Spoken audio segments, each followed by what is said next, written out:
Hello, कैसे हो बच्चे? ठीक। चलिए, आज हमारा टॉपिक है 10वीं क्लास का वास्तविक संख्याएं, रियल नंबर। ठीक, पहला ही चैप्टर है हमारा 10वीं क्लास का मैथमेटिक्स का।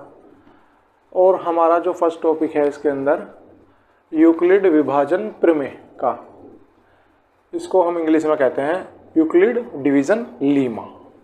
ठीक, तो ये होती क्या है, पहले तो हम इसे चेक करेंगे कि होती क्या है। तो ये हमारी जो मैंने यहाँ एक्सप्रेशन लिखी हुई है, ये जो मैंने समीकरण यहाँ लिखी हुई है कि a बराबर बी क्यू प्लस आर, जहाँ r जो है हमारा वो 0 और b के बीच में होना चाहिए या 0 के बराबर होना चाहिए। अब यहाँ पे हमें क्या है, देखिए यहाँ पे जो हमारा a होगा वो विभाज्य होगा और जो b होगा वो हमारा भाजक होगा, और जो q है हमारा वो भागफल के रूप में डिनोट होगा, और जो r है हमारा शेषफल होगा।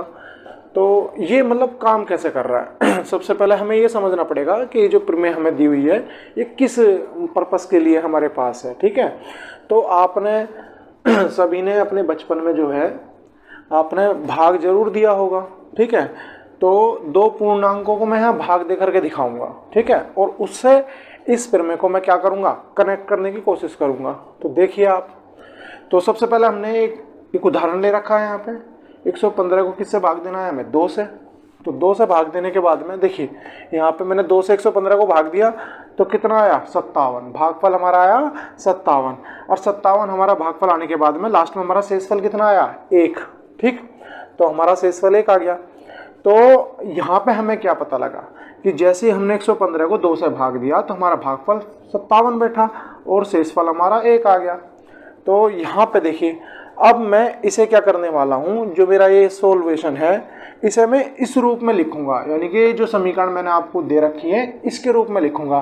कैसे, जैसे विभाज्य तो मेरा यहाँ आ जाएगा, उसके बराबर में मैं भाजक लिखूंगा और गुणा में भागफल और प्लस शेषफल, और मैं इसकी जांच भी करूंगा कि क्या ये प्रमेय सत्य है या असत्य है। ठीक है, कि दोनों साइड हमारी इक्वल आती हैं या नहीं। तो देखिए बेटा, यहाँ पे 115 हमारा क्या है, विभाज्य लिख दिया, इक्वल में बेटा भाजक हमारा क्या है 2, और गुणा में क्या है भागफल हमारा 57 है, और प्लस में शेषफल कितना बचा 1। अब हम चेक कर लेते हैं कि क्या ये दोनों इक्वल आती हैं या नहीं। तो यहाँ से हम चेक करते हैं बेटा, तो यहाँ से आप चेक करिए, ये तो 115 ही है। इधर आप देखोगे तो 57 दूनी कितना हो गया, 114, और 114 प्लस 1, तो ये टोटल कितना हो गया 115। तो हम देखेंगे 115 बराबर 115, इसका मतलब LHS हमारी जो है वो किसके बराबर आ रही है, RHS के।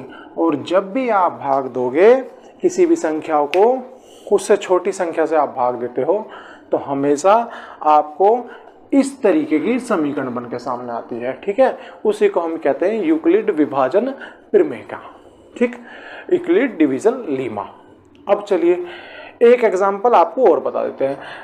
अब यहाँ पे मैंने एक चीज और लिखी हुई है, जहाँ 0 और b के बीच में है r। ठीक, अब ऐसा क्यों लिखा हुआ है, तो हमें बेटे समझना पड़ेगा।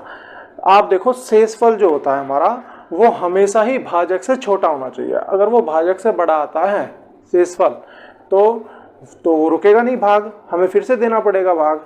तो जब तक नहीं रुकेगा जब तक वो भाजक से छोटा ना हो जाए, तो इसलिए शेषफल को हमने क्या कर दिया, भाजक से छोटा रख दिया।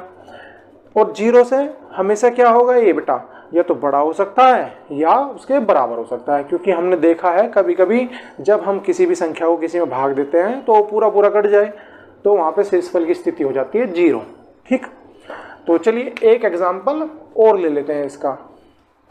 जैसे हम थोड़ा सा बड़ा नंबर ले लेते हैं, तो ये ले लेते हैं 251। ठीक है, और 251 को हम भाग देकर देखते हैं 7 से।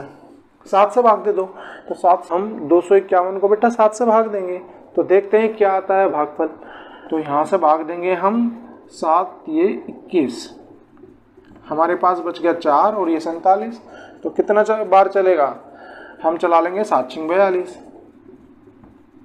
तो आप देखोगे कि यहाँ पे जो हमारा शेषफल बच के आया है वो अब की बार बच के आया है 5। ठीक, तो हम इसे कैसे लिखेंगे, यूक्लिड विभाजन प्रमेय का यानी कि a बराबर बी क्यू प्लस आर के रूप में हम किस तरीके से इसे लिख सकते हैं? तो देखिए बेटा, इस तरीके से हम लिख सकते हैं कि हमारा जो विभाज्य है वो कितना है 257 बराबर, उसके बाद में हमारा भाजक कितना है 7 और गुणा में हम क्या लिखेंगे भागफल, भागफल हमारा कितना है 36, ये रहा भागफल हमारा 36 और प्लस में हम कितना लिखेंगे शेषफल यानी r।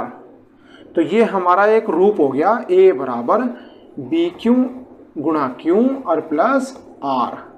अब यहाँ पे जो r की स्थिति है वो ध्यान रखो कि मैं यहाँ पे एक चीज और लिख सकता हूँ कि r मेरा कितना है 5, ठीक, और 5 किससे लेस देन है 5 किससे छोटा है बेटा 20 है यानी 7 से, तो 7 से छोटा होना चाहिए, ठीक है।